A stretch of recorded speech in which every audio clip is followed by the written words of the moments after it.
పిల్లల ఆలనా పాలన చూడటం తల్లికి ఎంతో ఆనందాన్ని ఇస్తుంది. తన కడుపు మార్చుకొని తన బిడ్డల కడుపు నింపితే ఆ తల్లికి అంతకంటే అదృష్టం ఏముంటుంది? కానీ ఇందుకు విరుద్ధంగా ఓ తల్లి చేసిన పని యావత్ సభ్య సమాజాన్ని ముక్కున వేలేసుకున్నట్టు చేసింది. సాధారణంగా భార్యాభర్తలకు గొడవలు రావటం సహజమే. ఆ గొడవలు మరుసటి రోజుకే మాయమైపోతాయి. కానీ ఆ తల్లి ఆ గొడవను దృష్టిలో పెట్టుకొని ముక్కుపచ్చలారని ఇద్దరు చిన్నారులను బలి తీసుకుంది.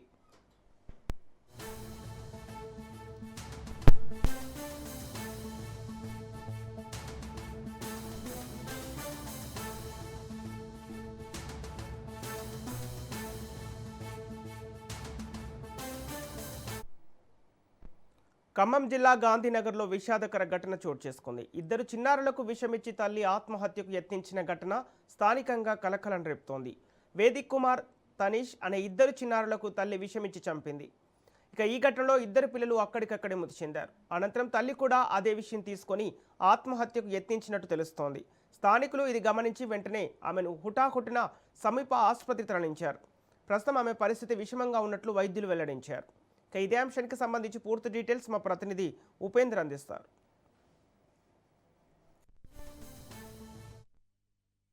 పాలన చూడాల్సిన తల్లి అటు పిల్లలకి విషమిచ్చి తాను కూడా తిన్న పరిస్థితి ఖమ్మం జిల్లాలో కలకలం రేపుతుంది.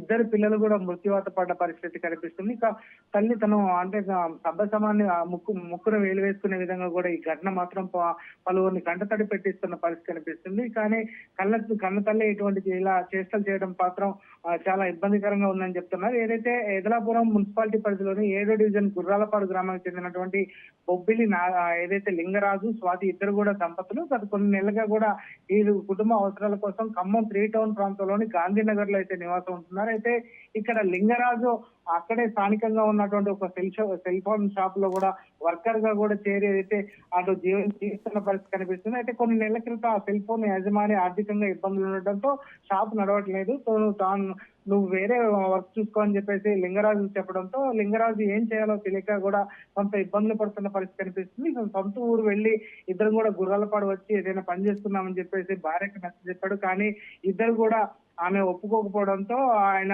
కొంత ఇబ్బందులు పడుతున్నాడు. 3 రోజుల నుంచి కూడా ఇదే గొడవలు కూడా జరుగుతున్న పరిస్థితి కనిపిస్తుంది ఈ రోజు మధ్య. అయితే చివరికి తన భర్త తన మాట వినడం లేదని చెప్పేసి నిన్న సాయంత్రం పిల్లలకు బిస్కెట్ లో కూడా ఏదైతే బిస్కెట్ ప్యాకెట్లు తీసుకొచ్చి అక్కడ ఎలుకల మందు కలిపి కూడా ఆమె తినిపించింది. ఆ తర్వాత ఏమీ తెలియనట్లు కూడా భర్తకు ఫోన్ చేసి పిల్లలకు ఫుడ్ పాయిజన్ అయిందని చెప్పేసి అయితే త్వరగా ఇంటికి రమ్మని చెప్పేసి అయితే భర్తకు ఫోన్ చేసినట్లయితే సమాచారం అందుతుంది. అంటే వెంటనే లింగరాజు స్థానిక మెడికల్ షాప్ లో ఉన్న ఒక సిరప్ ను కూడా కొనుక్కొని తాపించాడు. ఆ తర్వాత పిల్లలిద్దరిని కూడా పడుకోబెట్టాడు. అయితే పెద్ద కుమారుడు వేదిక్ కుమార్ నిద్రలోనే కూడా కన్ను మూసినట్లయితే తెలుస్తుంది. అయితే చిన్న కుమారుడికి వాంతులు కావడంతో అటు ప్రైవేట్ ఆసుపత్రికి చేర్పించారు. అది కూడా ఉదయం 9 గంటల ప్రాంతంలో తనీష్ కూడా ఒక్కసారిగా మరణించడంతో కూడా ఈ ఘటన అయితే వెలుగు చూసిన పరిస్థితి కనిపిస్తుంది. ప్రస్తుతం మాత్రం ఇద్దరి శవాలను కూడా అటు పోస్ట్ మార్టం నిమిత్తం అటు ఖమ్మం ప్రభుత్వ ఆసుపత్రికి అయితే తరలించారు. ఈ నేపథ్యంలోనే కుటుంబ సభ్యులు అక్కడ ఉన్నటువంటి బంధువులు అందరూ కూడా గట్టిగా నిలదీయడంతో తాను విషమిచ్చినట్లయితే ఒప్పుకున్నట్లయితే తెలుస్తుంది. ఈ ఘటనపై కూడా అటు ఏదైతే 3 టౌన్ పోలీసులు కూడా కేసు నమోదు చేసినట్లయితే మనకు సమాచారం ఉంటుందో ఆ దిశగా కూడా విచారణ కూడా చేస్తున్నాం అని చెప్తున్నారు. ప్రస్తుతం మాత్రం అటు ఏదైతే ఖమ్మం గవర్నమెంట్ హాస్పిటల్ వద్ద కూడా విషాద ఛాయలు అయితే అలుముకున్నాయి. కుటుంబ సభ్యుల రోదనలు అదేవిధంగా ఆ ముక్కుపాతలారని ఇద్దరు చిన్నారులు కూడా చనిపోవడంపై కూడా పలువురు కంటతడి పెడుతున్న పరిస్థితి కనిపిస్తుంది. చిన్న స్వల్ప కాలక అంటే క్షణికావేశాల్లోనే ఇటువంటి ఘటనలకు పాల్పడి చిన్నారులను కోల్పోవాల్సిన పరిస్థితి ఏర్పడిందని చెప్పేసి అయితే పలువురు వాపోతున్న పరిస్థితి కనిపిస్తుంది. ప్రస్తుతం మాత్రం ఆమెను పోలీసులు కూడా అదుపులోకి తీసుకునే అవకాశం అయితే స్పష్టంగా కనిపిస్తుంది. ప్రస్తుతం మాత్రం చిన్నారులు ఇద్దరికి మాత్రం పోస్ట్ మార్టం నిర్వహిస్తున్నారు. ఇద్దరు చిన్నారులు కూడా చనిపోవడంపై కూడా ఖమ్మం జిల్లా వ్యాప్తంగా కూడా ఈ వార్త కొంచెం కలకలం రేపిందని అయితే మనం చెప్పుకోవచ్చు. ప్రస్తుతం మాత్రం ఈ ఘటనపై కూడా విచారణ అయితే కొనసాగుతుంది. Sampath. Okay, thank you Upender.